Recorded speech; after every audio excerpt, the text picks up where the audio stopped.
పసుపు కుంకుమ రెండో భాగం. ఒకటవ భాగంలో మాలతి, భానుమతి ఒకే ఆఫీస్లో పనిచేస్తుంటారు.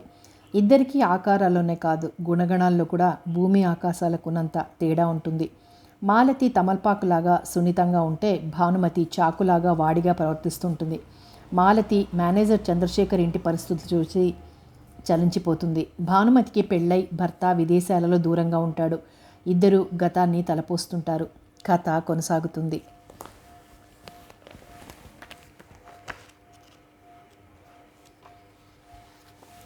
సార్ పిలుస్తున్నారు, చెప్పాడు దస్తగిరి వచ్చి.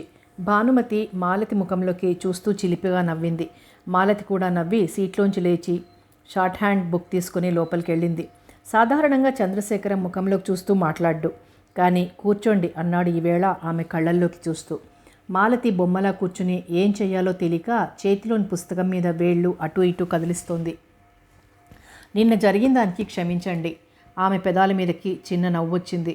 అది నిన్ననే చెప్పేశారుగా. నిన్నటి సంఘటన గురించి మీరేమనుకున్నారు? ఇంతవరకు ఏమీ అనుకోలేదు. ఒక్క నిమిషం పాటు ఎవరూ మాట్లాడుకోలేదు. తర్వాత చంద్రశేఖరం చెప్పసాగాడు.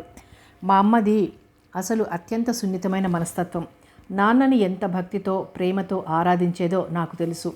అలాంటి అమ్మని క్రమంగా దుర్వ్యసనాల నాన్న మానసికంగానూ శారీరకంగానూ చాలా హింసించాడు. ఆ దారుణ హింసాకాండం చూడలేక చిన్నప్పుడు నాన్నను చంపేద్దామన్నంత కోపం వచ్చేది. లేకపోతే అమ్మని తీసుకుని ఎటైనా వెళ్ళిపోదామా అన్నంత ఆవేశం వస్తుండేది. రాను రాను నాన్నకి త్రాగుడు విపరీతమైపోయింది. దాంతోనే ఆయన ఆరోగ్యం శిథిలమైపోయి క్షీణించి చనిపోయారు. ఆ ఒంటరితనంలో అమ్మకి నేను మరీ చేరువైపోయాను. కానీ ఆమె మతి చలించింది. చివరి రోజుల్లో నాన్న ఆమెకు దూరమైపోయినట్లుగానే నన్నెవరైనా తనకి దూరం చేస్తారేమోనని ఆమె భయం. ఎప్పుడూ అదే ఆలోచన, ఆవేదన. ఈ స్థితిలో ఆమెకి టీబీ వచ్చింది. మందులు తినదుగా, జబ్బు కూడా బాగా ముదిరిపోయింది. ఆమె ఎక్కువ రోజులు బ్రతకదని నాకు తెలుసు. బ్రతికినన్ని రోజులు చేతనైనంత మనశ్శాంతి ఇవ్వాలని నా ప్రయత్నం. మాలతి తలుంచుకుని నోట్స్ తీసుకున్నంత శ్రద్ధగా వింది. చెప్పటం అయిపోయాక ఎక్కువసేపు మౌనాన్ని భరించలేక తలెత్తి చూసేసరికి ఆమె ముఖంలోకే చూస్తున్న అతను చప్పున తల పక్కకు తిప్పుకున్నాడు. ఇక పెడతానండి అంది. తల ఊపాడు. ఆమె లేచి మెల్లగా బయటపడి సీట్లో కూర్చోబోతుంటే, ఎన్ని ఉత్తరాలు డిక్టేట్ చేశారు అని అడిగింది భానుమతి. మాలతి నవ్వింది. సగం ఆత్మకథ, సగం మౌనం. తర్వాత 2-3 రోజులు గడిచి దినచర్యలు యథావిధిగా సాగుతున్నా మాలతిలో మాత్రం కలవరపాటు తగ్గలేదు. ఆ రాత్రి భానుమతి చెప్పిన మాటలే చెవుల్లో మార్మోగుతున్నాయి. ఒకరోజు పొద్దుట స్నానం చేసి కొత్త జాకెట్ తీసుకుందామని అల్మరాలోని బట్టలు కదిలిస్తుంటే వాటి అడుగున ఏదో కనిపించినట్లయి ఉలిక్కిపడింది. ఆ వస్తువును చేతిలోకి తీసుకునేసరికి శరీరం వణికింది. ఏమిటలా తాకరాని వస్తువు తాకినట్లు మ్రాన్పడిపోయావు మాలతి? వెనక నుండి భానుమతి గొంతు వినిపించింది. మాలతి తల తిప్పి చూసేసరికి తలంటు పోసుకోవడానికి కాబోలు. జుట్టుకు బాగా నూనె పట్టించి చేతిలో కుంకుడుకాయ రసం ఉన్న గిన్నెతో భానుమతి, దీన్నెందుకు తీసేశావు? భానుమతి తేలిగ్గా నవ్వింది. దాని అవసరం తీరిపోయింది గనక. అంటే మంగళసూత్రాలకు కూడా అనవసరాలుంటాయా? తప్పకుండా. ఈ సత్యం గుర్తించకపోతే ఈ దేశంలో సగం మంది మెళ్లలోంచి ఇవి నిత్యం జారిపోతూ ఉండేవి. మాలతి 2 చేతులతో చెవులు మూసుకుంది. శివశివ అనలేదేం? మనసులో అనుకున్నానులే. చూడు, కొన్ని వస్తువులకు మనుషుల అవసరాలని బట్టి విలువ ఇవ్వబడుతుంది, కొన్నిటికి వాళ్ళ అజ్ఞానాన్ని బట్టి ఇవ్వబడుతుంది. ఈ 2 దీనికి వర్తిస్తాయి. భాను, అలా పిశాచిలా మాట్లాడకే. అవును, ఒకళ్ళనొకళ్ళు అవమానించుకుంటూ, అనుమానించుకుంటూ, తిట్టుకుంటూ, ద్వేషించుకుంటూ, విడిపోతే బాగుంటుందని ఎన్నోసార్లు అనుకుంటూ, రహస్యాలు దాచుకుంటూ, దారుణంగా మోసం చేసుకుంటూ, ఆత్మవంచన చేసుకుంటూ సంవత్సరాల తరబడి పిశాచి ప్రవృత్తులతో బ్రతికితే పర్వాలేదు, కానీ ఆ నిజాన్ని బయటకు చాటితే పిశాచత్వం. అలా అనుకోవటం నీ భ్రమ. ఒక వ్యక్తికి మనసిచ్చి ఆరాధిస్తూ జీవితమంతా అతనికి అర్పణ చేసి అణువణువన ప్రేమ నింపుకొని గడిపేదే బ్రతుకు. అట్లా ఉండేవాళ్ళు ఇంకా ఎంతోమంది ఉన్నారు, ఎప్పటికీ ఉంటారు కూడాను. అవునవును, నటన అనేది మనకు పురాణ కాలం నుండి నేటి వరకు విశృంఖలంగా విజయతాండవం చేస్తూనే ఉంది. చిచి, అలా మాట్లాడకు. నిజమైన అనురాగం నటన. ప్రపంచంలోని ప్రతి జీవి ప్రవర్తన అంతేనా? జీవితం పొడుగునా తీసుకుంటే అంది భానుమతి దీర్ఘం తీస్తున్నట్లుగా. సహజంగా గడిపే క్షణాలు అక్కడక్కడ కొన్ని మనకి మనం అర్థం కాకుండా తప్పటడుగులు వేస్తూ గడిపేసి ఏవో కొన్ని వారాలు నెలలు నటిస్తూ గడిపినవి సంవత్సరాలు. అబద్ధం. మాలతి ఆవేశంగా అరిచింది. భానుమతి నవ్వింది. ఎందుకే మాలి అంత ఆవేశం? నీలాంటి సున్నితమైన దాంతో ఇలాంటి విషయాలు చర్చించటం నాదే తప్పు. మాలతికి ఆ సన్నివేశం నుంచి తప్పుకోవాలని ఉంది, కానీ ఏదో ప్రలోభం వెంటపడుతుంది. అయితే ఇప్పుడేం చేస్తావు? అంది అసహనాన్ని కనబడనీయకుండా. జీవితాన్ని ఎటువైపు మలుచుకునేందుకైనా ఇప్పుడు నాకు హక్కుంది. ఇప్పుడు నేను అవివాహిత క్రిందే లెక్క. అంటే గతానికి ఉద్వాసం చెప్పినట్టేనా? నే చెప్పేదేముంది? అదే కాలగర్భంలో కలిసిపోయింది. మరి కొత్త జీవితాన్ని వెతుక్కుంటావా? నే వెతుక్కోను. వెతుక్కుని బ్రతికే జీవితాల కన్నా వాటంతటా అవి నడిచే వాటిలో న్యాయం ఒక పిసరు ఎక్కువ. మాలతి వెంటనే ఏమీ మాట్లాడలేకపోయింది. చేతిలో మంగళసూత్రాలు ఇంకా ఊగిసలాడుతూనే ఉన్నాయి. హఠాత్తుగా వెగటనిపించి అల్మరాలో వాటిని యథాస్థానంలో ఉంచేసింది. భానుమతి వెనక నుంచి ఆమెకు దగ్గరగా వచ్చింది. మాలి అంది జాలిగా, ఈ విషయాల గురించి ఇప్పటి నుంచి ఆలోచించకు. మాలతి ఆమెకు అభిముఖంగా తిరిగింది. ఆలోచిస్తాను, అంతేకాదు నా భవిష్యత్తుని గురించి కూడా నేను నిర్ణయించుకున్నాను. పరిస్థితుల వల్ల పవిత్రతకు దూరం కావాల్సి వస్తుందనటం ఎస్కేపిజం. మనిషిలో చిత్తశుద్ధి ఉన్నప్పుడు ఏ పరిస్థితులు, ఎటువంటి ఆకర్షణలు ఏమీ చెయ్యలేవు. నేను దేవుణ్ణి నమ్ముతాను, పాపపుణ్యాలని నమ్ముతాను, పవిత్రతను నమ్ముతాను. ఏ వ్యక్తికైనా మనసివ్వటం జరిగితే ఎన్ని ఒడిదుడుకులు వచ్చినా, అవాంతరాలు వచ్చినా ఎదుర్కొని ఆ వ్యక్తితోనే జీవితాంతం నీడలా నిజంలా బ్రతుకుతాను. ఆమె కంఠంలో దృఢమైన వ్యక్తిత్వం, ఆత్మవిశ్వాసం కంగు కంగుమని మ్రోగినట్లయినాయి. భానుమతి ఏమీ వ్యాఖ్యానం చేయలేదు. మంచిదే అన్నట్లు ఆమె పెదవులు కదిలాయి. మేనేజర్ చంద్రశేఖరం ఉత్తరాలు డిక్టేట్ చేస్తున్నాడు. మాలతి రాసుకుంటోంది. ఫోన్ మోగింది. 1 minute అంటూ రిసీవర్ అందుకొని హలో అన్నాడు. అవతల నుండి ఏవో మాటలు వినిపిస్తున్నాయి. మరు నిమిషంలో అతని ముఖం పాలిపోయింది. అలాగే ఇప్పుడే వచ్చేస్తున్నాను అని ఫోన్ పెట్టేశాడు. మా అమ్మకి సీరియస్గా ఉందట. గోపయ్య ఫోన్ చేశాడు. అతను చెప్పకముందే ఆమె అర్థం చేసుకుంది. లోపల చెలరేగే అలజడిని బయటకు కనిపించకుండా బింకంగా ఉండటానికి ప్రయత్నిస్తూ ఆల్ రైట్, ఈ లెటర్ ఒక్కటి కంప్లీట్ చేయండి, తర్వాత నేను ఇంటికి వెళ్ళొస్తాను అన్నాడు. తర్వాత 10 పంక్తులు డిక్టేట్ చేయటంలో అతను 16 తప్పులు దొర్లించాడు. తప్పులు దొర్లినప్పుడల్లా అతను సారీ అనటం, ఆమె తలెత్తి చూడటం సరిపోయింది. మొత్తానికి ఎలాగైతేనే ఉత్తరం పూర్తయింది. అతను ఆదరాబాద్రాగా లేచి నిలబడి సారీ అండి, ఏమీ అనుకోకండి అని మళ్ళా ఒకసారి సారీ చెప్పి తడబడే అడుగులతో బయటకు వెళ్ళిపోయాడు. తర్వాత 5 నిమిషాల దాకా మాలతి కుర్చీలోంచి కదలలేకపోయింది. ఫోన్లో మాట్లాడే భంగిమలో అతనిలోని ఆదుర్ద, తర్వాత లెటర్ డిక్టేట్ చేయటంలో అతని తొట్రుపాటు, ఆమె వంక జాలిగా చూసి బయటకు వెళ్ళిపోవటం, ఇవే పదే పదే గుర్తొస్తున్నాయి. చివరికి దస్తగిరి అమ్మ అని పిలిచే వరకు ఈ లోకంలో పడలేకపోయింది. ఆ రాత్రి కూడా అవే ఆలోచనలు. ఒక వ్యక్తి అంటే అనుకోని ఇష్టం ఏర్పడితే గంటల తరబడి, ఆ మాటకొస్తే రోజుల కొద్దీ ఆ నామాన్ని జపిస్తూ, ఆ రూపాన్ని స్మరిస్తూ ఎంత హాయిగా గడిపేయవచ్చో బహుశా ఆమెకు జీవితంలో మొదటిసారిగా బోధపడింది. బాధ ఏమో ఉంటుంది, బహుశా అది నిర్వచించలేని బాధ. గుండె బరువుగా ఉంటుంది, అప్పుడప్పుడు ఉలికిపాటు, ఎందుకో భోరుమని ఏడవాలనుంది. ఇంతకన్నా నిజం ఏముంటుంది? మర్నాడు ఆదివారం, ఆఫీస్ లేదు. మధ్యాహ్నం 12 అయ్యేసరికి స్నేహితురాళ్ళిద్దరూ భోజనాలు ముగించుకొని చెరో పుస్తకం చేత్తో పట్టుకొని పక్కల మీద పడుకున్నారు. అమ్మగారు అన్న పిలుపు వినబడి తలలు తిప్పి వీధి వైపు చూశారు. గేటు దగ్గర సంకోచంగా నిలబడి ఉన్న గోపయ్యను చూసి మాలతి ఉత్సాహంగా లేచి నిలబడి గుమ్మం దగ్గరకు వచ్చి రా గోపయ్య అంది. ఆమెను చూడగానే అతని ముఖం చాటంత అయింది. ఎండలో తిరిగి వచ్చాడేమో, ముఖమంతా చెమటలు పట్టేసింది. ముసలితనం వల్ల ఎండకు తట్టుకోలేని అలసట కూడా కనిపిస్తుంది. అమ్మయ్య ఉన్నారా? మీ ఇంటిని వెతుక్కుంటూ ఈ సందులన్నీ 1 గంట నుంచే వెతుకుతున్నానమ్మగారు. ముందు కొంచెం మంచినీళ్ళు ఇప్పించారా? మాలతి లోపలికొచ్చి ఓ గ్లాస్లో నీళ్లు నింపి గోపయ్యకిచ్చింది. అతను ఎంతో దాహంగా గ్లాస్ నోటికి తగలకుండా ఎత్తిపోసుకుంటూ గటగటా త్రాగేస్తుంటే అపేక్షగా చూస్తూ నిలబడింది. మంచినీళ్లు తాగాక గ్లాస్ కింద పెడుతూ అయ్యగారు మిమ్మల్ని అర్జెంటుగా పిలుచుకురమ్మన్నారు అమ్మగారు అన్నాడు. ఎందుకో ఈ మాటలు విని మాలతి పులకితురాలైంది. అయినా బయటకు మాత్రం ఎంతో బింకంగా దేనికట అన్నది. అమ్మగారికి సుస్థి బాగా ఎక్కువగా ఉందమ్మగారు, పిచ్చి బాగా ముదిరిందనుకోండి. ఆ పిచ్చిలో కూడా తమాషాగా మాట్లాడుతున్నారు అని ఒకసారి బుర్రగోక్కుని అందుకునే అనుకుంటా వెంటనే పిలుచుకురమ్మన్నారు అన్నాడు. అయితే అమ్మగారికి బాగా సీరియస్గా ఉందన్నమాట. అవునమ్మగారు, బహుశా ఈసారి గండం గడిచి బయటపడదనుకుంటాను అన్నాడు. అంతా తనకు అర్థమైపోయిందన్నట్టుగా. అమ్మగారికి సీరియస్గా ఉండటానికి తనను రమ్మనటానికి సంబంధం ఏమిటో మాలతికి అర్థం కాలేదు. 1 నిమిషం పాటు వెడదామా వద్దా అని తటపటాయించింది. అలాంటి సన్నివేశంలోకి జ్వరపడ్డానికి మనస్ఫూర్తిగా సమ్మతించలేకపోయింది. కానీ అతని అభ్యర్థనను కాదనటానికి కూడా ఆమెకి శక్తి లేకపోయింది.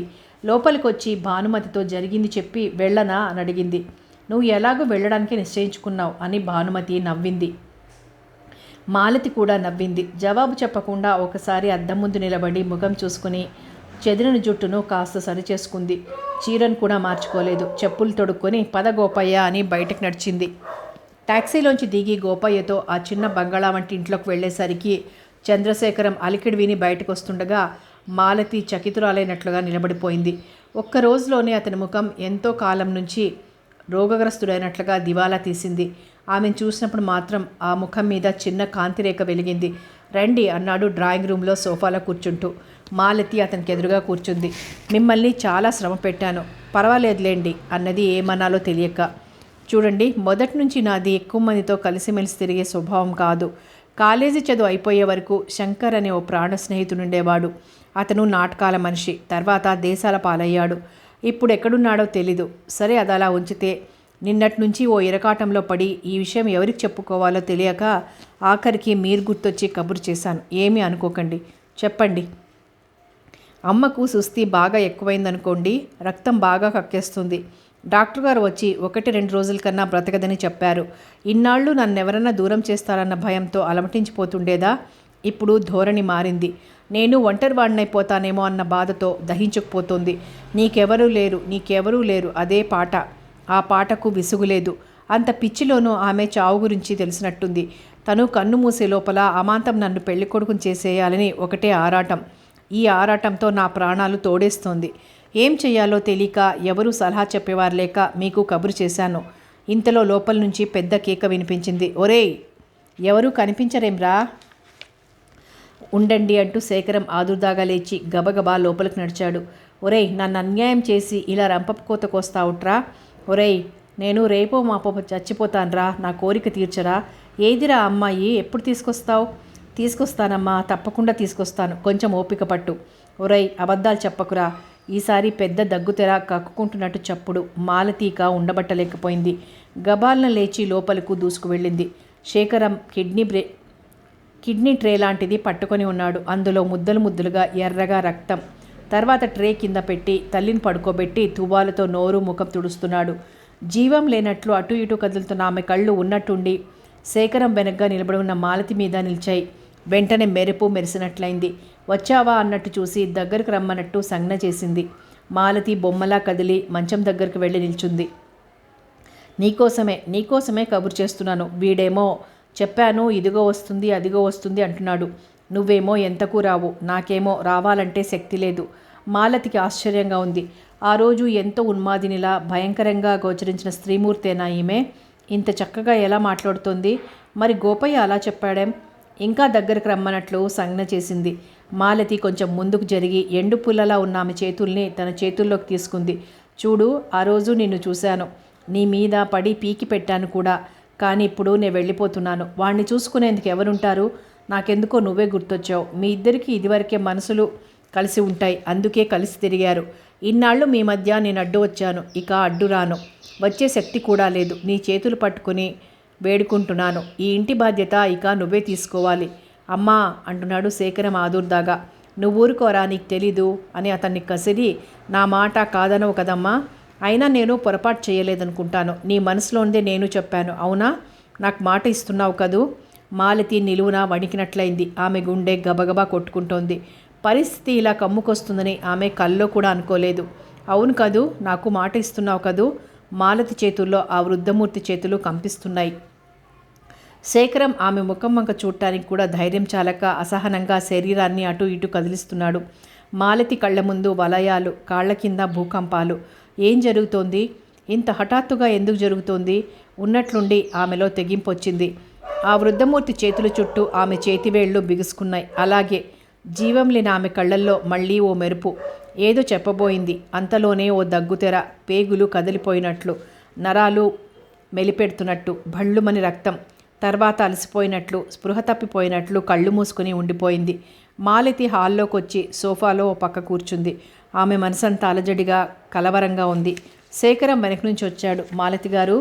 ఆమె కొంచెం కదిలినట్లయింది, కానీ తల తిప్పి చూడలేదు. ఇలా జరిగినందుకు నేను చాలా బాధపడుతున్నాను. ఇందులో నా ప్రమేయం ఏమీ లేదు. నన్ను క్షమించండి. ఆమె ఏమీ జవాబు ఇవ్వలేదు. క్షమించారా? తలెత్తి అతని వెంక చూసింది. జాలిగా బాధగా ఉన్నాడు. అమాయకంగా పసిగా ఉన్నాడు. అలసిపోయి ఆవేదనతో ఉన్నాడు. ఒక్క క్షణంలో ప్రేమిస్తే ఇలాంటి వ్యక్తిని ప్రేమించాలి, జీవితం ఇలాంటి వ్యక్తికే అంకితం చేయాలి అనిపించింది. తర్వాత మాట్లాడదాంలేండి. క్షమించారో లేదో తర్వాత మాట్లాడదామన్నానుగా. 2 రోజులు గడిచిపోయాయి. శేఖరం ఆఫీస్కి రావటం లేదు. ఒక సాయంత్రం గోపయ్య మాలతి దగ్గరకు వచ్చి అమ్మగారు పోయారని, అంత్యక్రియలు కూడా జరిగిపోయారని చెప్పాడు. తను పరామర్శకు వెళ్ళి రావటం ధర్మమని తోచింది మాలతికి. భానుమతి తను కూడా వస్తానంది. ఇద్దరూ వెళ్ళేసరికి శేఖరం పంచకట్టుకొని హాల్లో కూర్చొని ఉన్నాడు. రండి కూర్చోండి అన్నాడు మర్యాదగా. భానుమతి ఎక్కువసేపు మాట్లాడింది. అతనికి వచ్చిన కష్టానికి సానుభూతి, మనక్లేశం అన్నీ చక్కగా చెప్పేసింది. ఆమె అలా మాట్లాడుతుంటే మాలతి చెవులప్పగించి ఆశ్చర్యంగా వింటోంది కానీ తను ఒక్క మాట కూడా మాట్లాడలేకపోయింది. దాదాపు వాళ్ళక్కడ గంట సేపు ఉన్నారు. ఈ గంటలో శేఖరంతో ఆమె ఒక్కసారైనా మాట్లాడటం కానీ అతడు ఆమె వైపు చూడటం కానీ జరగలేదు. మరో 20 రోజుల వరకు శేఖరం ఆఫీస్కి రాలేదు. భానుమతి ఎప్పుడూ మాలతిని వెక్కిరిస్తూ ఉండేది. ఆఫీస్ లోపలికి రాగానే నీ కళ్ళు ఆఫీసర్ గారి గది వైపు పరిగెడుతున్నాయని, ఆశగా వెతుక్కుంటున్నాయని నాకు తెలుసులే, మీ ఆఫీసర్ గారు ఇప్పుడప్పుడే రారట్లే అనేది నవ్వుతూ. నా ఆఫీసర్ అంటున్నావేమిటి? నీకు మాత్రం ఆఫీసర్ కాదా? మా అందరికీ కేవలం ఆఫీస్ పనుల్లోనే ఆయన ఆధిపత్యం, నీకు మాత్రం పూర్తి చేయి, ఆగావేం? కొన్ని వాక్యాలు పూర్తి చేయకుండానే పూరించబడతాయి. వాటిల్లో ఇదొకటి. ఒక్కొక్క రోజు గడుస్తున్న కొద్దీ బరువుగా ఉంటున్నది. ఒకరోజు భానుమతికి జ్వరం వచ్చి ఆఫీస్కి సెలవు పెట్టింది. ఆ సాయంత్రం పని పూర్తయ్యాక బస్టాప్లో నిలబడి ఉంటే చేతిలో ఏదో సంచి మోసుకొస్తూ గోపయ్య కనిపించాడు. అతడేమని చూడలేదు. ఆమె ముఖం సంతోషంతో వెలిగినట్లయి గోపయ్య అని కేకేసింది. అతను చప్పున ఆగిపోయి వెనక్కి తిరిగి అమ్మగారు మీరా అంటూ దగ్గరకొచ్చాడు. గోపయ్య, ఇంట్లో పనులన్నీ పూర్తయిపోయాయా? అయ్యగారు ఇంకా రావటం లేదే? మీకు తెలీదా అమ్మగారు? అయ్యగారికి గుండెల్లో నొప్పి వచ్చి చాలా గాబరా చేసింది. గుండెల్లో నొప్పా? మాలతి ముఖం వెలవెలపోయినట్లయింది. అవునమ్మగారు, అమ్మగారు పోయినా వారం రోజులు కనుకుంటాను. అయ్యగారు సామాన్ సర్దుతూ గుండెల్లో నొప్పి వచ్చి కింద పడిపోయారు. నేను కంగారు పడిపోయి గబగబా వెళ్ళి డాక్టర్ గారిని తీసుకొచ్చాను. వారం రోజుల పాటు మంచం మీద నుంచి కిందకు దిగకూడదన్నారు. చాలా కష్టపడ్డారమ్మగారు. మాలతికి కళ్ళల్లో నీళ్లు తిరిగాయి. ఇంత జరిగితే నాకు కబురు చేయలేదేం? ఎవరికి చెప్పొద్దన్నారమ్మగారు. మీ పేరు చెప్పి అమ్మగారిని పిలుచుకురమ్మంటారా అయ్యగారు అని అడిగాను. వద్దు, ఈ విషయం ఎవరికీ తెలియనక్కర్లేదు అన్నారు. నేనేం చేయను? పద పోదాం. గోపయ్య పద, వెంటనే అయ్యగారిని చూడాలి. తను ఎక్కవలసిన బస్సును వదిలేసి గోపయ్యతో మరో రూట్కు పోయే బస్సు ఎక్కేసింది మాలతి. వాళ్ళు వెళ్ళేసరికి లోపల గదిలో మంచం మీద శేఖరం పడుకుని ఉన్నాడు.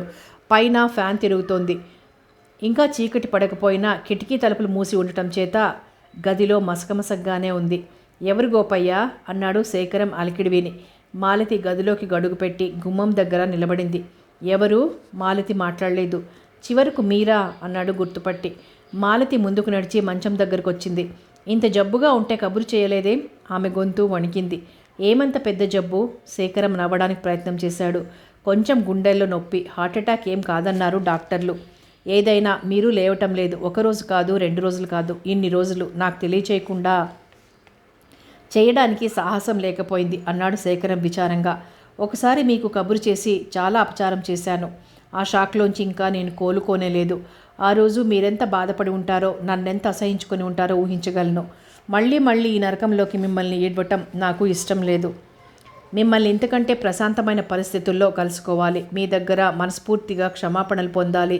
ఇదే నా ఆకాంక్ష. చూడండి, జరిగిన దాన్ని మీరు సీరియస్గా తీసుకోకండి. ఆవిడేదో అడిగింది. ఆవిడ మనశ్శాంతి కోసం మీరు ఆ మాట అన్నారు. దానికేమీ విలువ ఇవ్వాల్సిన అవసరం లేదు. మాలతికి లోపల నుంచి గుండెల్ని పగలగొట్టుకొని దుఃఖం పొంగుకొస్తున్నట్లయింది. ఉద్రేకం కట్టలు తెంచుకొని ప్రవహించింది. ఆ స్థితిలో అతని మంచం మీద కూర్చుని గుండెల మీద చేపెట్టి రాస్తూ, తప్పు, అలా మాట్లాడకండి అంది.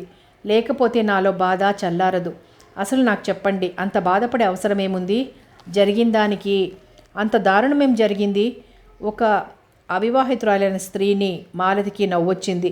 అవివాహితుల్ని కాకపోతే వివాహితుల్ని చేసుకుంటారా ఏమిటి? ఆ మసక చీకటిలో శేఖర ముఖంలో ఎంత ఆశ్చర్యం లేక ఆనందం నిండిపోయిందో తెలియదు. అతని వంటి పులకింత మాత్రం ఆమెకు తెలిసింది. అతని చేతులు గుండెల మీద ఆమె చేతుల్ని స్పృశించాయి. నన్ను అదృష్టవంతుడిని చేస్తున్నారా? కాదు, నేను అదృష్టవంతురాలను అవుతున్నాను. నేను ఒకవేళ హార్ట్ పేషెంట్నైతే అతని చేతుల నుండి మృదువుగా విడిపించుకొని కుడి చేత్తో అతని పెదవులు మూసింది. ఎడం చేతిని అతని జుట్టులోకి పోనిచ్చి రాస్తూ ఆవేశం, నిశ్చలత్వం కూడిన కంఠంతో అంది. నేనెవర్ని? మాలతిని, మీకోసం పుట్టినదాన్ని, మీ జత కోసం, మీతో జీవితం పంచుకోవటం కోసం జన్మించిన దాన్ని. నాలో హిందూ రక్తం ప్రవహిస్తోంది. నా మనసంతా పవిత్ర హిందూ భావాలతో నిండిపోయి ఉంది. మీరు మామూలు మనిషి, రోగగ్రస్తుల అన్న మీమాంస నాకు లేదు. కావలసింది మీరు. ఈ క్షణాన మీరు ఎలా ఉన్నారో, మీరేమిటో అలాగే కావాలి. ఆగి ఆగి ప్రవహించే నది ఏ మలుపు దగ్గరకో లేక పల్లం దగ్గరకో వచ్చేసరికి జరీ వేగం అందుకున్నట్టు ఒక్కొక్కసారి జీవితం ఓ వయసు వరకు సాఫీగా సాగి అక్కడి నుంచి పరుగు ప్రారంభిస్తుంది. ఆ పరుగు సక్రమమైన మార్గంలోన దారి తప్పుతూ ఉంటుందా అంటే అది వేరే విషయం. చంద్రశేఖరం వ్యాధి నుండి కోలుకోవటం, తిరిగి ఆఫీస్కి అటెండ్ అవటం ప్రారంభించటం, మాలతితో పెళ్లి జరిగిపోవటం 2-3 నెలల వ్యవధిలో జరిగిపోయాయి. పెళ్లి రోజున మాలతికి తన జీవితం తలుచుకుంటే ఏడుపొచ్చింది. భానుమతి ఆ గదిలోకి వచ్చేసరికి ఈ దృశ్యం కనిపించి ఆనంద బాష్పాలా అంది. దేనికట? కోరిన వరుణ్ణి కట్టుకున్నందుకు. అది కాదే. ఒక్కొక్కరి జీవితం ఎంత విషాదకరమో చూడు. తల్లి, తండ్రి, అన్న, చెల్లి, అసలు నా అనేవాళ్ళు ఎవరూ లేని ఒంటరితనం దెయ్యంలా ఎలా అనుభవించానా అని. కష్టమే కాదనను, కానీ ఈ భూమి మీద అడపాదడపా ఇలాంటి జీవులు తారసపడుతూనే ఉంటారు. కానీ అందరూ ఉండి తరచి చూస్తే బయటపడే ఒంటరితనం కన్నా ఇది కొంత మేలే అనుకుంటాను. మాలతి వెంటనే మాట్లాడలేకపోయింది. భాను, నిన్ను వదిలి వెళ్ళిపోతున్నాను. ఇది ఆనందప్రదమైన వీడ్కోలు. నాకిచ్చిన సహచర్యం, నా మీద చూపించిన అభిమానం, ఆ గదిలో మన ఇద్దరి జీవితం ఎప్పుడూ మర్చిపోలేను. ఉండు, నాకు ఏడుపు వచ్చేలా చేయకు. ఒక రకంగా నా తల్లి, తండ్రి, అన్న, అక్క అన్నీ నీవే. అమ్మో, ఇన్ని బాధ్యతలా? భాను, తర్వాతే నువ్వేం చేస్తావు? బ్రతికేస్తాను. అది కాదే, ఎలా అని. ఎలా ఏముంది? నా గది, క్యారియర్, భోజనం, ఉద్యోగం అన్నట్లు అన్నీ వదులుకుంటున్నట్లు మాట్లాడుతున్నావు. ఉద్యోగం మానేస్తున్నావా ఏమిటి? బహుశా చెయ్యను. దేనివల్ల? భర్త క్రింద ఉద్యోగిగా ఉండే అనుభూతి నాకు గిట్టదు. భానుమతి మాలతి కళ్ళల్లోకి చూసింది. ప్రతి సంఘటన గురించి ప్రతి వ్యక్తికి ఎలాంటి సున్నితమైన అభిప్రాయాలు ఉంటాయో బోధపడింది. పెళ్లి జరిగిపోయింది. వచ్చిన వాళ్ళంతా స్నేహితులే, కానీ ఏ వైపు చూసినా చుట్టుపక్కలు ఎవరూ లేరు. హడావుడి తగ్గాక ఆ సాయంత్రం శేఖరం మాలతిని ట్యాంక్ బండ్కి తీసుకెళ్లాడు. కారు దిగి నిశ్చలంగా ఉన్న నీళ్ళకేసి చూస్తూ ఇద్దరూ పక్కపక్క నిలబడ్డారు. Malathi, yes sir. అదేమిటి? మీరు మేనేజర్, కానీ ఇప్పుడు భర్తనే. కానీ మేనేజర్గానే గుర్తొస్తున్నారు. కానీ నువ్వు క్లర్క్గా కనబడటం లేదు. ఎలా కనిపిస్తున్నాను? వరం ఇచ్చినదే. అదేం వరం? అలా మాట్లాడాలంటే సిగ్గేస్తోంది. మగవాళ్ళు సిగ్గుపడకూడదు. తర్వాత చెప్తాలే. తర్వాత అంటే ఈ రాత్రికి పోండి. ఈసారి మాలతి సిగ్గుపడింది. గోపయ్య తన తెలివితేటలన్నీ ఉపయోగించి గదిని అందంగానే అలంకరించాడు. తినుబండారాలు అలాంటివి కూడా అమర్చాడు. ఈ ఏర్పాట్లన్నీ చూసి శేఖరం నిజంగానే లజ్జితుడైపోయాడు. నేను సినిమా చూసి చాలా రోజులైంది అమ్మగారు. సెకండ్ షోకి పెడుతున్నాను. అర్ధరాత్రి వచ్చి తలుపు కొడితే ఈ ముసలాన్ని విసుక్కోకండే అంటూ ముసిముసి నవ్వులు నవ్వి బయటికి వెళ్ళిపోయాడు. Malathi, yes sir. అలాగే, అట్లానే పిలవద్దన్నాను. మిమ్మల్ని ఏమండి అని పిలవాలంటే ఎలాగో ఉంది. పేరుతో పిలవాలంటే కూడా ఎలాగో ఉంది. చేత కావటం లేదు. కానీ సార్ మాత్రం అవద్దు. చెప్పండి. ఏమిటి? రాత్రికి చెప్తానన్నారు. ఓ అదా అంటూ ఆమెను దగ్గరికి లాక్కొని గుండెలకి అదుముకున్నాడు. ఈ దేవతను గురించి ఊహల్లో అనుభవించాలే గాని మాటల్లో ఇమర్చకూడదు. అతని పెదవులు ఆమె పెదవుల్ని కలుసుకున్నాయి. ఒకరి ముఖానికి మరొకరు అంత దగ్గరగా ఉండి గుసగుసలాడుకున్నట్లు మాట్లాడుకుంటుంటే ఆ అనుభూతి ఇద్దరికీ హాయిగా ఉంది. అయితే నేను ఊహల్లోనే పనికొస్తానా? ఊహల్లో దేవతవి, నిజంలో స్వప్నానివి. మేనేజర్ సాబ్. Yes madam. మీకు కొద్దిగా భాష కూడా వచ్చునే. ఆలస్యంగా అక్షరాభ్యాసమైన త్వరగా నేర్చుకుంటున్నాను. ఆమె చేతులు అతని వీపును నిమురుతున్నాయి. వెలుతురుగా ఉన్న ఆ గదిలో ఇద్దరికి కళ్ళు మసకలు కమ్ముతున్నాయి. అప్రయత్నంగా కాళ్ళు మంచం దగ్గరకు నడిచాయి. బయట పడినా పడకపోయినా బింకంగా ఉన్నా నటించిన బుకాయించిన ప్రపంచంలో రెండు బలమైనవి. ఒకటి ఆకలి, రెండోది ఆకర్షణ. అతని చెయ్యి దీపం ఆర్పేసింది. ఒకరి చేతుల్లో ఒకరు, ఒకరి ఆవేశంలో మరొకరు, ఒకరి గుండెలో మరొకరు. ఆమె మీదకి అతను పూర్తిగా వాలిపోతున్నాడు. ఏదో పెద్ద అంతరాయం వచ్చినట్లు మాలతికి అర్థమైనట్లయింది. మరుక్షణంలోనే అబ్బా అన్న అతని కంఠధ్వని. ఆమె చేతుల్లో అతను మెలితిరిగిపోతున్నాడు. తుళ్ళిపడింది. ఏమిటండి? గుండె దగ్గర నొప్పి చెప్పలేకపోతున్నాడు. అతడి నుంచి విడివడి గిలగిలలాడుతున్న అతని శరీరాన్ని పక్కకు వాల్చి లేచొచ్చి లైట్ వేయడానికి ఓ నిమిషం పట్టింది. పెళ్ళై 1-2 రోజులన్నా గడవకముందే అంత భయానకమైన దృశ్యం చూడవలసి వస్తుందని ఆమె అనుకోలేదు. గుండె దగ్గర చేత్తో నొక్కుని ఒళ్ళంతా చెమటలు కమ్మేస్తుండగా ముఖంలో జీవం ఉందా లేదా అన్నట్టు అతను మంచం మీద పడున్నాడు. తన గుండె ఆగిపోయినట్లయింది. తేరుకొని అతని ముఖం మీద కొంగింది. ఏమండి ఏమండి అని పిలిచింది. కళ్ళు తెరిచి తెరవనట్లయింది. అతనిలో చలనం లేదు. మాలతికి భయం వేసింది. ఏడుపు వచ్చేసింది. కాళ్ళు గజగజమని వణికినాయి. ఏమిటిది? ఎందుకిలా జరిగింది? అతన్ని అద్దంలో చూస్తోంది. జీవం ఉన్నట్టు రేఖామాత్రంగా స్ఫురిస్తున్నదే తప్ప ఎక్కడా కదలిక లేదు. ఇల్లంతా నిశ్శబ్దం. సమయానికి గోపయ్య కూడా అందుబాటులో లేడు. కాసేపటికి కానీ ఆమె మెదడు పనిచేసి ఏం చెయ్యాలో తెలిసి రాలేదు. అతని ఫ్యామిలీ డాక్టర్ గారి పేరు కృష్ణారావు. పెళ్లికి వచ్చిన ముఖ్య అతిథుల్లో ఒకడుగా శేఖరం తనకు పరిచయం చేయటం గుర్తొచ్చింది. డైరెక్టరీ తీసి గబగబా వెతికింది. వణికే వేళ్లతో డయల్ చేసింది. అదృష్టవశాత్తు అవతల నుంచి రెస్పాన్స్ వచ్చింది. డాక్టర్ కృష్ణారావే రిసీవ్ చేసుకున్నాడు. నేను మాలతినండి, చంద్రశేఖరం గారి భార్యను. ఆమె గొంతు స్వాధీనం తప్పుతోంది. ఆయనకు హార్ట్అటాక్ వచ్చినట్లుగా ఉంది. ప్రస్తుతం తెలివిలో లేరు. మై గాడ్, అది అవతలి గొంతు. కంగారు పడకమ్మా, ఇప్పుడే వస్తున్నాను. అతను వచ్చేదాకా క్షణమొక యుగంలా గడిచింది. మంచం మీద పడి ఉన్న శేఖరమ్మక చూడాలన్నా, అతని దగ్గరకు పోవాలన్నా పిరికితనం ఏర్పడింది. కానీ సహజంగా మాలతి ధైర్యస్తురాలు. తనను తానే ఊరడించుకొని ధైర్యాన్ని కూడగట్టుకొని మంచం మీద అతని పక్కనే ముఖంలోకి చూస్తూ కూర్చుంది. మధ్యలో అతను కొద్దిగా మూలిగి కదిలినట్లయింది. ప్రాణం లేచి వచ్చినట్లయి మరింత దగ్గరగా అతన్ని జుట్టులోకి వేళ్లు పోనిచ్చి దువ్వుతూ కూర్చుంది. పావుగంట తర్వాత బయట కారాగినట్లయింది. చప్పున లేచి హాల్లో లైట్ కూడా వేసి తలుపు తెరిచింది. డాక్టర్ కృష్ణారావు అతని కాంపౌండర్తో కావలసిన సరంజామా అంతా తీసుకొచ్చేశాడు. జరగవలసిన తతంగమంతా ఒక నర్సింగ్ హోంలో చేసినట్లు చకచకమని చేసేస్తుంటే మాలతి బొమ్మలా చూస్తూ నిలబడింది. డాక్టర్ గారిని పెళ్లిలో చూడటం తప్ప వెనకటి పరిచయం లేదు. కానీ ఆయన ప్రదర్శిస్తున్న ఆదుర్ద, తీసుకుంటున్న శ్రద్ధ, అదంతా చూస్తే ఆ కుటుంబానికి ఎంతో ఆప్తుడిలా, ఆత్మీయుడిలా కనిపించాడు. దాదాపు 2-3 గంటల సేపు క్రైసిస్ పీరియడ్ గడిచినట్లు గడిచింది. ఈ లోపల డాక్టర్ గారు ఒక్క క్షణం కూడా అలర్ట్గా లేకుండా లేరు. శేఖరం అమ్మ అని మూలిగి కళ్ళు విప్పినప్పుడు ఆయన ముఖం వికసించింది. శేఖరం నీరసంగా నలువైపులా చూసి ఏదో మాట్లాడబోయాడు. డాక్టర్ అతన్ని మాట్లాడవద్దని సైగ చేసి చేతులు వాష్ చేసుకోవటానికి పక్క గదిలోకి వెళ్ళాడు. అతనికి టవల్ అందించడానికి మాలతి కూడా వెళ్ళింది. వాష్ బేసిన్ దగ్గర సబ్బుతో చేయి కడుక్కుంటుండగా అప్పుడు చూసింది ఆయన వంక పరిశీలనగా. 50 ఏళ్ళు దాదాపుగా ఉంటాయి. పొడవుగా, దృఢంగా, ఆరోగ్యంగా ఉన్నాడు. ఆయన ముఖంలో గంభీరత్వం, చురుకుదనం, అంతకు మించిన వ్యక్తిత్వం కొట్టొచ్చినట్టు కనిపిస్తున్నాయి. మాలతికి ఆయనంటే ఎనలేని గౌరవం, భక్తి శ్రద్ధలు కలిగాయి. నాప్కిన్ అందిస్తుండగా, నువ్వు చాలా ధైర్యవంతురాలవు. ఇంతసేపు ఒక్క ప్రశ్న వేయకుండా సైలెంట్గా నిలబడి ఎంతో కోఆపరేట్ చేసావు. అదే ఇంకొకరైతే ఇలాంటి స్థితిలో ఏడుపులు పెడబొబ్బలు పెట్టి మమ్మల్ని ప్రశ్నలతో ముంచెత్తి అడుగడుగునా అడ్డు తగులుతూ ముందు మా ప్రాణాలు తీసేవాళ్ళు అన్నాడు ప్రశంసాపూర్వకంగా చూస్తూ. పిలవగానే రావటమే కాకుండా మీ ధర్మం మీరు నిర్వహిస్తుండగా ప్రశ్నలు వేసి వేధించటం ఎందుకు డాక్టర్? సీరియస్ కేసు అని తెలుస్తూనే ఉంది. పదే పదే దాన్ని తరిచి ప్రయోజనం ఏమిటి చెప్పండి? డాక్టర్ ఆమె మాటల్లోని సంస్కారానికి ఇంకా విస్తుపోయాడు.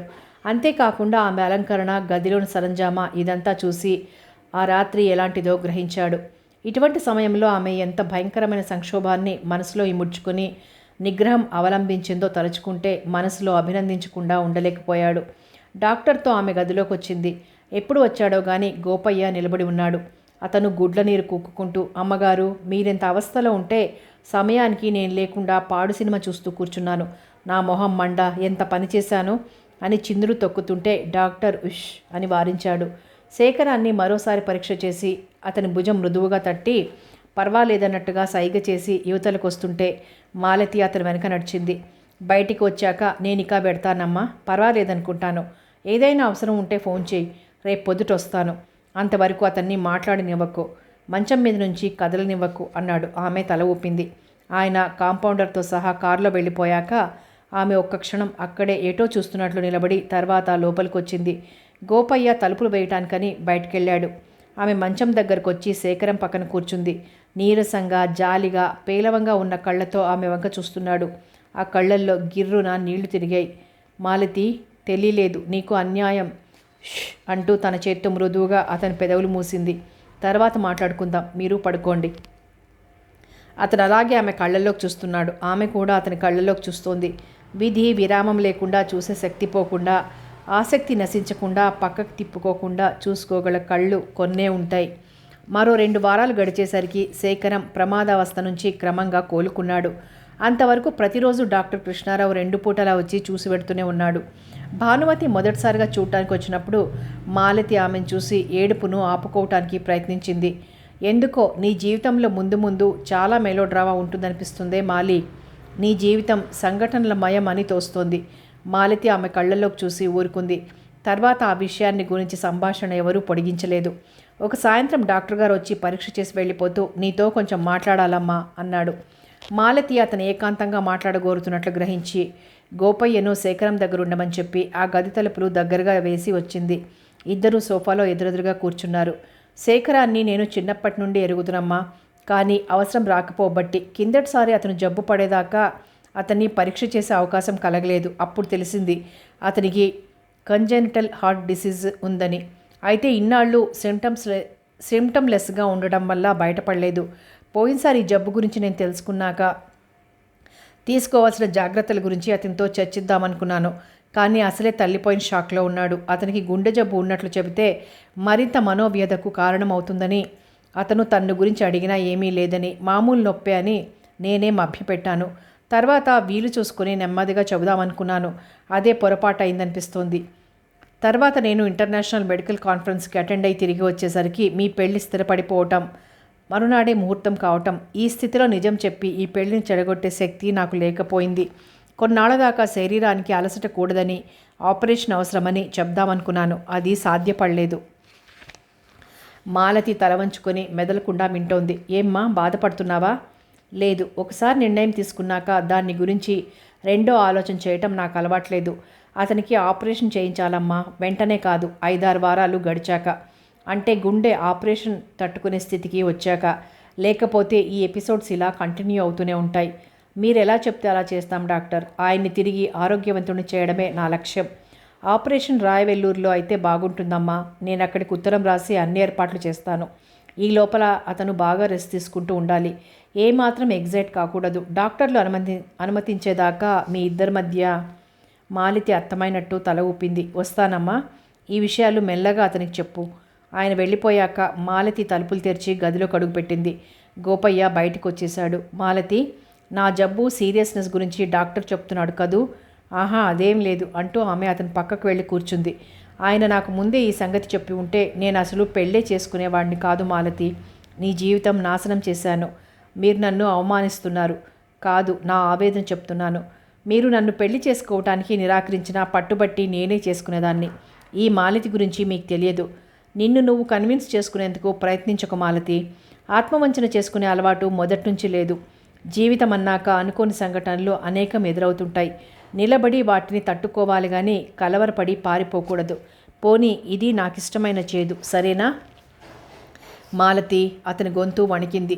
కొందరు వ్యక్తులు అదృష్టవంతుల్ని చేస్తారు, కానీ విధి ఆ అదృష్టాన్ని అనుభవించనివ్వదు. ఆ రాత్రి 12 దాటాకో మాలతికి నిద్ర పట్టింది. ఆ నిద్రలో ఎన్నో కలలు. అందులో ఓ కలలో భానుమతి తన ఎదుటి నిలబడి బెదిరిస్తున్నట్టు, సరదాలు చేస్తున్నట్టు ఎన్నో రూపాలలో గోచరిస్తోంది. మాలి, నువ్వు గెలవలేవు. గెలిచి తీర్తాను బాను, గెలిచి తీర్తాను. జీవితం నీకన్నా బలమైనది. నేను స్త్రీని. స్త్రీ జీవితం కన్నా బలమైనది. చూద్దాం, అలాగే చూద్దాం. ఆ కళ ముగిసిపోయింది. మెడ మీద సున్నితమైన వేవ వాలినట్టు, అవి ముందుకు పాకుతున్నట్లు, శరీరం అంతా పులకించినట్లు అనుభూతి. కళ్ళు తెరిచింది. బెడ్ లైట్ వెలుతురులో ఎప్పుడు జరిగాడో గాని శేఖరం తన పక్క మీద నుంచి ఆమె పక్క మీదకు జరిగాడు. ఆమె మెడని, చెంపల్ని మృదువుగా సవరిస్తున్నాడు. అప్రయత్నంగా ఆమె చేతులు కూడా అతన్ని చుట్టుకున్నాయి. అతని ముఖం ఆమె ముఖానికి దగ్గరగా వచ్చింది. మాలతికి ఏదో పిచ్చి ప్రేమ, వ్యామోహం నరనరాలా వ్యాపించినట్లయి అతని ముఖాన్ని మరింత దగ్గరగా లాక్కొని పెదవుల మీద గట్టిగా ముద్దు పెట్టుకుంది. మాలతి, తప్పదు, నువ్వు నాకు కావాలి. వెన్ను మీద కొరడాతో చెళ్ళున కొట్టినట్లయింది. గభాలను అతని నుంచి తప్పించుకొని, ఇదేమిటి, నా పక్కలోకి ఎందుకు వచ్చారు? మీరెంత జాగ్రత్తగా ఉండాలో తెలుసా అన్నది ఆందోళనతో. నేను జాగ్రత్తగా ఉండను. అసహజమైన జాగ్రత్త కన్నా సహజమైన ప్రకృతే నాకు కావాలి. మాలతి, ప్లీజ్ అంటూ అతను మళ్ళీ ఆమెను దగ్గరికి లాక్కోబోయాడు. ఆమె విడిపించుకుని చప్పున లేచి కూర్చుంది. మీరు చదువుకున్నవారు, సమస్యను అర్థం చేసుకోగలిగే హృదయం ఉంది. మొండితనం చేయకండి. దయ ఉంచి మీ పక్క మీదకి వెళ్ళి పడుకోండి అంది కఠిన స్వరంతో. 1 నిమిషం మెదలకుండా ఉండిపోయి అతను తన మంచం మీదకి జరిగి గోడవైపు తిరిగి పడుకున్నాడు. మాలతి తన మంచాన్ని కొంచెం అవతలకు లాగి అతని పక్కకు వెళ్ళి కూర్చుని, కోపం వచ్చిందా అంది మృదువుగా. అతనేం మాట్లాడలేదు. చెప్పండి, కోపం వచ్చింది కదూ అంది మళ్ళీ అతని భుజం మీద చెయ్యి వేసి నిమురుతూ. ఏం లేదు చూడండి, డాక్టర్ గారి సలహా ప్రకారం నడుచుకోవాల్సిన బాధ్యత మనకుంది. నేనెవరిని, మీ భార్యను, మీ ప్రాణాన్ని, రక్తాన్ని, ఊపిరిని, మీ శ్రేయస్సు నాకంటే ఎక్కువ ఎవరికి తెలుసు? డాక్టర్ గారు ఈవేళ చాలా విషయాలు నాతో మాట్లాడారు. కంగారు పడకండి, మీకు ఆపరేషన్ చేయించాలట. రాయవెల్లూరు అయితే మంచిదట. ఆపరేషన్ చేయించుకుంటే మీరు మళ్ళీ మామూలు మనిషి అయిపోతారు. అప్పటి నుంచి మనం నిజమైన దంపతులం. చెప్పండి, ఆపరేషన్ చేయించుకుంటారు కదూ? శేఖరం ఇటువైపు ఒత్తిగిలి ఆమె చేతిని తన చేతిలోకి తీసుకున్నాడు. నీ ఇష్టం మాలతి, నువ్వేది చెప్పినా నేను కాదనలేను. ఆపరేషన్ జయప్రదంగా ముగిసింది. డాక్టర్ కృష్ణారావు గారు రాయవెల్లూరుకు తను కూడా వద్దామనుకున్నారు. కానీ తన నర్సింగ్ హోంలో చాలా సీరియస్ కేసులు ఉండటం వల్ల వీలు కాలేదు. మాలతి గోపయ్యను తోడుగా తీసుకుని బాధ్యతంతా తానే స్వీకరించింది. హాస్పిటల్లో చేరాక వారం రోజుల వరకు ఏవేవో పరీక్షలు చేస్తూ చివరకు అక్కడి డాక్టర్లందరూ శేఖర్ పరిస్థితికి తృప్తిపడి ఆపరేషన్కు అనువైన కేసుగా నిర్ణయించారు. ఒకానొక రోజు విజయవంతంగా నిర్వహించారు. మాలతికి అవి విషమ గడియలు. కొంతమంది జీవితాలు మధ్యలోనే చెరిగిపోయి అంతటితో అర్థం లేకుండా ముగిసిపోతూ ఉంటాయి. జీవితాలనేవి చాలా అనుభవాల పుట్టలు. బయటకు కనిపించేవి 10 వంతులైతే లోపల జరిగేవి 90 వంతులు. కొంతమంది మామూలుగా ఉన్నట్టు కనిపిస్తూ ఏ 70 ఏళ్ళో 80 ఏళ్ళో బ్రతికిన వాళ్ళని చూస్తే ఏ ఎగుడు దిగుళ్ళు లేకుండా ఎలా బ్రతికారా, ఇది సాధ్యమా అనిపిస్తుంది. నేను జీవితంలో ఓడిపోకూడదు అనుకుంది మాలతి. ఈ అధ్యాయంలో ఆమె ఆశ ఫలించింది. పోస్ట్ ఆపరేటివ్ కేర్లో ఆమె కంటికి రెప్పలా శేఖర్ని కాపాడుకుంటూ వచ్చింది. దాదాపు నెల రోజులు అక్కడ ఉండాల్సి వచ్చింది. అక్కడి నుంచి బయలుదేరే ముందు ఊరు వెళ్ళాక ఏమేం చేయాలో, ఎలా ఉండాలో అన్నీ బోధించారు. 3 నెలల దాకా బహుజాగ్రత్తగా ఉండాలి. అతన్ని గాజును చూసినట్లు భద్రంగా చూసుకోవాలి. శరీరానికి ఏమాత్రం అలసట, మనసుకు ఏమాత్రం ఆవేశం కలగనివ్వకూడదు. 3 నెలల తర్వాత మళ్ళీ చెకప్కు వచ్చి డాక్టర్లు అనుమతిస్తే అప్పుడు మామూలు జీవితం కొనసాగించవచ్చు. రాయవెల్లూరు నుంచి మద్రాసు వచ్చి అక్కడి నుంచి మెయిల్లో బయలుదేరారు. విజయవాడలో కొంచెంసేపు విశ్రాంతి తీసుకుని వేరే రైల్లో హైదరాబాద్ వెళ్లాలని సంకల్పం. కంపార్ట్మెంట్లోకి ఎక్కి చూసిన మాలతికి గుండెని ఎవరో నొక్కినట్లయింది. మాలతికి శేఖర్కి పైబర్తులు వచ్చాయి. కింద 2 ఎవరివో. ఆ ప్రయాణికులు ఇంకా రాలేదు. శేఖరాన్ని కింద సీట్లో కూర్చోపెట్టి గోపయ్యని తోడుగా ఉంచి టీసీతో మాట్లాడొద్దామని మాలతి ప్లాట్ఫామ్ మీదకొచ్చింది. ప్లాట్ఫామ్ అంతా జనసమ్మర్దంగా హడావుడిగా ఉంది. టీసీ ఎక్కడున్నాడా అని నలువైపులా కళ్ళతో వెతుకుతూ నడుస్తున్న మాలతి హఠాత్తుగా ఎవరో ఢీకొన్నట్లయి అదిరిపడింది. ఆమె చేతిలోని వ్యానిటీ బ్యాగ్ కింద పడిపోయింది. మాలతి కోపంగా ఈ పనిచేసింది ఎవరా అని చూసేసరికి పొడవు దృఢంగా ఉన్న ఓ వ్యక్తి ఐఎమ్ సారీ అంటూ కిందకు వంగి బ్యాగ్ తీసి ఆమె చేతికి అందించాడు. బ్యాగ్ అందుకుంటూ మాలతి అప్రయత్నంగా అతని ముఖంలోకి చూసింది. అతనికి దాదాపుగా శేఖర్ వయసే ఉంటుంది. ముఖంలో కొంటెతనం, కళ్ళల్లో ఆకలి, తన వైపు సభ్యతను దాటి ప్రసరిస్తున్న చూపులు, పెదాల మీద సందర్భం లేని చిరునవ్వు. అతని ప్రవర్తన నచ్చక థ్యాంక్స్ అంటూ ముఖం పక్కకు తిప్పుకుంది. మెన్షన్ నాట్ అంటూనే చూడండి, మిమ్మల్ని ఎక్కడో చూసినట్లుగా ఉంది అన్నాడు. నేనెప్పుడు చూడలేదు మిమ్మల్ని. కోపంగా అని ముందుకు కదలబోయింది. 1 మినిట్, ఏమీ లేదు. కొంతమందిని మొదటిసారిగా చూసినప్పుడే ఇదివరకు వారితో పరిచయం ఉన్నట్లు అనిపిస్తుంది. అదే వారిలోని ఆకర్షణ. అతని అతి చనువు ధోరణికి మాలతి విస్తుపోయింది. జవాబు చెప్పకుండా తన దారిన పోదామనుకుంది. కానీ లోపల నుంచి పొంగుకు వస్తున్న ఆవేశం అణుచుకోలేక కొంతమందిని చూస్తే జీవితంలో మళ్ళీ కలుసుకోకూడదనిపిస్తుంది. విసురుగా అని ముందుకు నడిచింది. ఆమెకు టీసీ కనిపించాడు. అతనితో తన భర్తకు హార్ట్ ఆపరేషన్ అయిందని, పై బెర్తు ఎక్కలేడని, ఎలాగైనా ప్రయత్నించి కింద ఏర్పాటు చేస్తే బాగుంటుందని అడిగింది. రండి చూద్దాం, కో ప్యాసింజర్ సహకరిస్తే వీలవుతుంది అంటూ టీసీ ఆమెతో పాటు కంపార్ట్మెంట్ దగ్గరకు వచ్చాడు. అప్పటికే ఒక ప్రయాణికుడు వచ్చి ఉన్నాడు. అయితే అతను 80 ఏళ్ల ముదుసలి. దానికి తోడు ఉబ్బసం ఉన్నట్టు ఊరికే రొప్పుతున్నాడు. అతన్ని చూస్తుంటే అడగటం అనవసరమే అనిగాక తప్పు అని కూడా అనిపించింది. రెండో ప్రయాణికుడు ఇంకా రాలేదు. మీరు కూర్చుని ఉండండి మేడం, వేరే పని చూసుకొని ఇప్పుడే వస్తాను అని చెప్పి టీసీ వెళ్ళిపోయాడు. పర్వాలేదు మాలతి, నేను పై బర్త్ మీదకి వెళ్తాను అన్నాడు శేఖర్. మాలతి అతని వెంక నవ్వుతూ చూసి వెళ్ళగలరు కానీ నేను వెళ్ళనివ్వను అంది. శేఖర్ కూడా నవ్వాడు. ఇంటికి వెళ్ళాక నీతో చాలా ప్రమాదాలున్నాయి నాకు తెలుసు అన్నాడు. మీకు తెలుసు, కానీ మీతో నాకు తిప్పలున్నాయని నాకు తెలుసు అంది మాలతి. ఆ రెండో ప్రయాణికుడు ఎంతకు రాడేమని విసుక్కుంటూ డోర్ దగ్గరకు వచ్చింది. సరిగ్గా అదే సమయానికి మేడం కొంచెం దారిస్తారా అంటూనే ఒక వ్యక్తి ఆమెను రాసుకుంటూ పైకెక్కి అరే మీరా అన్నాడు. మాలతి అతని గుర్తుపట్టి తిరస్కారంగా చూసింది. జీవితంలో రెండోసారి చూడకూడదనుకున్న మనిషి 5 నిమిషాలన్నా గడవకముందే రెండోసారి సిద్ధమైపోయాడు. చూశారా విధి, అంతేకాకుండా మనం ఇప్పుడు ఒకే కంపార్ట్మెంట్లో ప్రయాణాలు చేస్తున్నామన్నమాట. ఆ రెండో ప్రయాణికుడు ఎవరో తెలిసిన మీదట మాలతి గతుక్కుమని నోటమాట రానట్లయిపోయింది. పోర్టర్ అతని తాలూకు సామాను లోపల పెడుతున్నాడు. ఇతన్నా తను రిక్వెస్ట్ చేయాల్సింది. అతను ఆమె మాట్లాడకపోవటం చూసి ఒక రకంగా నవ్వి లోపలికి వెళ్ళాడు. అరే శేఖర్, ఒరే శంకర్, ఏమిటిది నిజమే? నిన్నేనా నేను చూస్తోంది? అబ్బా, ఎన్నాళ్ళైందిరా. మాలతి ఈ మాటలు వింటూ ఆశ్చర్యంలోంచి కోలుకొని లోపలికి నడిచింది. ఆ వ్యక్తి శేఖర్ పక్కన కూర్చుని ఉన్నాడు. అతని చేతులు శేఖర్ చేతుల్లో ఉన్నాయి. ఇద్దరూ ఒకళ్ళనొకళ్ళు ఆలింగనం చేసుకుంటున్నంత చేరువుగా ఉన్నారు. శేఖర్ ముఖం ఆనందంతో వెలిగిపోతోంది. మాలతి, నా ప్రాణ స్నేహితుడు శంకర్ అని చెప్పానే, వీడే. ఇద్దరం సంవత్సరాల తరబడి ఒకే రూమ్లో ఉన్నాం. ఒకే కంచంలో తిని ఒకే మంచంలో పడుకున్నామన్నా అతిశయోక్తి లేదు. మాలతి, వీడు నాటకాల అడ్డంలో ఉద్దండు, గొప్ప స్టేజీ యాక్టర్ అన్నమాట. కాలేజీలో ఆడపిల్లలంతా వీడంటే పడి చచ్చేవాళ్ళు. అంత ఆవేశం ఎందుకండి? డాక్టర్లు ఏం చెప్పారు? అంది మాలతి వారించడానికి ప్రయత్నిస్తూ. మాట్లాడి నీ మాలతి, వీడంటే నాకెంత ఇష్టమో తెలుసా? వీడిని మళ్ళీ చూస్తానని కల్లో కూడా అనుకోలేదు. నిజంగా నాకెంతో ఆనందంగా ఉంది. అన్నట్టు శంకర్, మా శ్రీమతిని పరిచయం చేయలేదు కదూ? పరిచయం చేయక్కర్లేదు అన్నాడు శంకర్ నవ్వుతూ.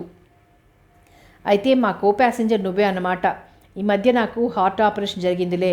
స్ట్రెయిన్ తట్టుకోలేనని నేను పైబెర్త్ మీదకి వెళ్ళటం మాలతికి ఇష్టం లేదు. అన్నట్టు ఇప్పుడేం చేస్తున్నావు? బిజినెస్. ఏం బిజినెస్? ఒకటేమిటి, చాలా ఉన్నాయి. తాపీగా చెప్పకపోతే అర్థం కాదు. సరే, నీకు హార్ట్ ఆపరేషన్ ఏమిట్రా? శేఖర్ వివరించి చెప్పాడు. మై గాడ్, చిన్నతనంలో ఏమాత్రం సూచనగానైనా తెలియలేదే. పోన్లే, అంత పెద్ద ఆపరేషన్ తట్టుకుని తిరిగి మనిషివైనందుకు ఎంతో సంతోషంగా ఉందిరా శేఖర్. సరే కానీ ఎంతవరకు నువ్వు? హైదరాబాద్. అరే, అయితే నువ్వు బయటెక్కడా ఉండటానికి వీల్లేదు. మా ఇంట్లో దిగాల్సిందే. మాలతి ముఖం పాలిపోయినట్లయింది. ఎందుకు లేరా, అక్కడ నాకు 2-3 నెలల పని ఉంది. అన్నాళ్ళు నిన్ను ఇబ్బంది పెట్టడం. ఏడ్సావు. నువ్వు మా ఇంట్లో ఉండటం నాకు ఇబ్బందా? నేను కూడా జాబ్కు రిజైన్ చేసి స్వంతంగా బిజినెస్ స్టార్ట్ చేయాలని చూస్తున్నాను. వీలైతే కలిసి ప్రారంభిద్దాం. వాళ్ళిద్దరి మాటలు వింటుంటే మాలతికి మతిపోయినట్లయి కళ్ళప్పగించి చూస్తూ నిల్చుంది. ఇంతలో రైలు కదిలే టైం కూడా అయింది. అంతవరకు కిటికీకి దగ్గరగా ప్లాట్ఫామ్ మీద దిక్కులు చూస్తూ నిలబడ్డ గోపయ్య వస్తానని చెప్పి తన పెట్టె దగ్గరకు పరిగెత్తాడు. మెల్లిగా రైలు కదిలింది. ఏరా, పెళ్లి చేసుకున్నావా? లేదురా అన్నాడు శంకరం నవ్వి. ఏం? పెళ్ళనేది అందరి మనస్తత్వాలకు ఒకే విధంగా సరిపోదు. కొందరి పాలిట అది స్వర్గతుల్యమైతే మరికొందరి పాలిట కత్తుల బోనవుతుంది. పోరా, నువ్వు అలాగే అంటావు. చిన్నప్పుడు అలాగే అదే చెప్తూ ఉండేవాడివి అని మాలతి వంక తిరిగి, కూర్చో మాలతి, ఎంతసేపు అలా నిల్చుంటావు? ఇలా కూర్చో. ఆమెకు అతను ఇటువైపు అంత దగ్గరలో ఉండగా ఇటు తను కూర్చోవాలని లేదు. అయినా ఎలా నిరాకరించాలో తెలియక శేఖర్ పక్కన కూర్చుంది. స్నేహితులిద్దరూ చిన్ననాటి జ్ఞాపకాలను మననం చేసుకుంటూ మాట్లాడుకుంటున్నారు. తన భర్తని ఎక్కువగా మాట్లాడవద్దని చెప్పాలని ఉంది మాలతికి. ఆ ఉత్సాహంలో ఎలాగో ఆలకించడని సంకోచంగా ఉంది. ఎదురుగుండా ముసలాయన మెల్లిగా పక్క మీదకి వాలిపోయి కళ్ళు మూసుకున్నాడు. మాలతి, ఆ షటర్ కొంచెం దింపేస్తావా? చలిగాలి వీస్తోంది అన్నాడు శేఖర్. మాలతి లేచి విండో షట్టర్ని కిందికి లాగటానికి ప్రయత్నం చేస్తోంది. అది బిగుసుకొని ఉండటం వల్ల చేతులు నొప్పి పుట్టాయి కానీ ఆమె సఫలరాలు కాలేకపోయింది. ఉండండి అని శంకర్ లేచి ఆమె పక్కకి జరిగే లోపలే చురుగ్గా వెళ్ళి తన చేతులు ఆ షట్టర్ మీద వేశాడు. అతని వేళ్లు ఆమె వేళ్లకి తగిలాయి. ఆమె వేగంగా యువతలకు జరుగుతూ అతని వంక కోపంగా చూసింది. శంకర్ కిటికీ మూసి యువతలకొచ్చాడు. శేఖర్, నువ్వు పడుకొని రెస్ట్ తీసుకో, ఎక్కువగా మాట్లాడకూడదు అంటూ మాలతి వారిస్తున్నా వినకుండా అతని పక్క తనే సర్దాడు. నువ్వు నిద్రపో శేఖర్, నేను పైబెర్త్ మీదకి వెళ్ళి పడుకుంటాను అని మాలతి వైపు తిరిగి, మీరు చాలా అలసిపోయినట్లున్నారు, పైకి వచ్చేయకూడదు అన్నాడు. ఈ మాటలు ఆమెకి చురుక్కుమని తగిలినట్లయ్యాయి. అతని వంక వాడిగా చూసి, అక్కర్లేదులేండి, నేను ఇక్కడే కూర్చుంటాను అంది. శేఖర్ కూడా, అవును మాలతి, ఇక్కడ కూర్చుని అనవసరంగా శ్రమపట్టం దేనికి, పైకి వెళ్ళి పడుకో అన్నాడు అనునయంగా. పైబెర్తుల మీద ఒకవైపు అతను మరోవైపు తను పడుకున్న దృశ్యం ఊహించుకునేసరికి మాలతికి కంపరం పుట్టింది. అబ్బా, మీకు దండం పెడతాను, ఊరుకోండి అంది వినిపించినట్లుగా. నీ ఇష్టం అని శేఖర్ కళ్ళు మూసుకుని పడుకున్నాడు. శంకర్ పెట్టె తెరిచి కొన్ని బట్టలు తీసుకుని బాత్రూమ్ వైపు వెళ్ళాడు. 5 నిమిషాల తర్వాత పైజామా షర్ట్ వేసుకుని యువతలకొచ్చి పైకి వెళ్ళిపోయాడు. ఈ నైట్ డ్రెస్లో అతను మరింత ఉన్నతంగా కనిపిస్తున్నాడు. కొంచెం సేపటికి మాలతి లైట్ తీసేసింది. బెడ్ లైట్ వెలుగులో శేఖర్ తలపక్కన తెల్లవార్లు అలా కూర్చునే ఉంది. జీవితంలో కొందరు వ్యక్తుల్లో ప్రాబల్యం ఉంటుంది. అమిత శక్తి సంపన్నంగా హఠాత్తుగా ఎక్కడి నుంచో ఊడిపడ్డట్లు జ్వరపడతారు. ఇక వాళ్ల నుంచి తప్పించుకునే వీలుండదు, ఊపిరాడదు. వాళ్లను అనుక్షణం అసహించుకుంటూనే నిరంతరం భరించాల్సి వస్తూ ఉంటుంది. మాలతి పాలిట శంకర్ అట్లయినాడు. అతన్ని చూస్తే ఆమెకు కంపనం, అతన్ని చూస్తే ఆమెకి ఒళ్ళు మంట, అతని ఉనికి ప్రాణ సంకటం. కానీ శేఖర్కు అతని ప్రాణం. శంకర్లో ఇంకో గుణం కూడా ఉంది. ఇది నీది ఇది నాది అనే తారతమ్యం అతనికి లేదు. అన్ని వస్తువులు తీసుకుని స్వంతంగా వాడేసుకుంటూ ఉంటాడు. అన్ని గదుల్లోకి నిస్సంకోచంగా వెళ్ళిపోతాడు. మాలతి వంట చేస్తూ ఉంటే వంటింట్లోకి వెళ్ళి మహాస్నేహం ఉన్నట్లు ఆమెను పలకరిస్తూ ఉంటాడు. భార్యాభర్తలిద్దరూ మాట్లాడుకుంటూ ఉంటే తను వెళ్ళి జోక్యం చేసుకుంటూ ఉంటాడు. అతను తమతో భోజనం చేయటం మాలతికి సుతారాము ఇష్టం లేదు. అయినా ఎక్కడికి వెళ్ళినా ఆ టైం కల్లా పిలిచినట్టు సిద్ధమై పక్కనే కుర్చీ లాక్కుంటాడు. మాలతి ఈ విషయాలు 2-3 సార్లు ప్రస్తావించింది శేఖర్తో. అతను తేలిగ్గా కొట్టిపారేసి, వాడికి కల్మషం లేదు, అందుకే అలా ప్రవర్తిస్తాడు అన్నాడు. తనకు భర్తకు మధ్య గల దాంపత్యంలో సున్నితమైన పొర ఇంకా అడ్డు నిలిచే ఉంది. అయినా శంకర్ అదేం అర్థం కానట్లే ప్రవర్తిస్తాడు. ఒకసారి శేఖర్ స్నానం చేస్తున్నప్పుడు శంకర్ హాల్లోకి వచ్చి రేడియో ఆన్ చేశాడు. ఆ సమయానికి రేడియోలో ఓ సినిమా పాట వస్తుంది. అందులో పచ్చి శృంగారం గుండెల్లో చొరబడి కవ్వించేదిగా ఉంది. శంకర్ ఆ పాట వింటూ తన్మయుడైనట్లుగా కళ్ళు సగం మూసుకొని నిలబడ్డాడు.